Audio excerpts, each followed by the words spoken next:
KETK Sports with Mike Alzamora. We've heard the rumblings about moving the football season to the spring. Well, folks, it looks like in the junior college ranks across the country that is on the verge of happening. Due to the COVID-19 pandemic, the NJCAA has put a proposal on the table to move a grand majority of fall sports seasons to the spring semester, including, of course, football, as a result of a well-crafted recommendation from its Presidential Advisory Council. Its Board of Regents is set to vote on it on Monday afternoon, and if approved, individual JUCOs throughout the nation will have until July 27th to decide whether or not to field a team in a particular sport. Now, while all regular seasons would move to the spring, football and basketball teams could potentially at least scrimmage in the fall.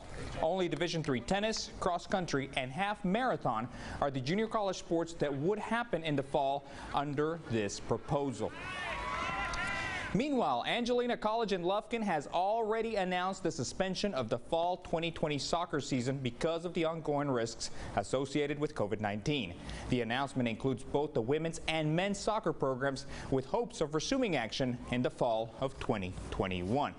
Now to the major college ranks. After Ivy League schools postponed sports until at least January, Big Ten teams are only going to play conference games.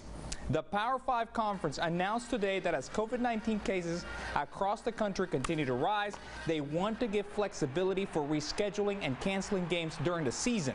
Impacted sports include football, men's and women's soccer, field hockey, and women's volleyball. Summer athletic activities will continue to be voluntary, and student athletes who decide not to participate will not lose any of their scholarships.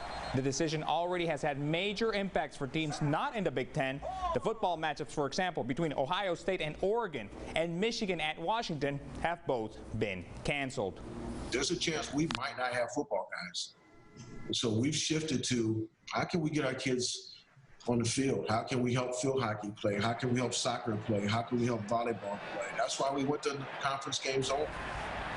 The ACC and the Pac-12 are considering following suit on the Big Ten's decision.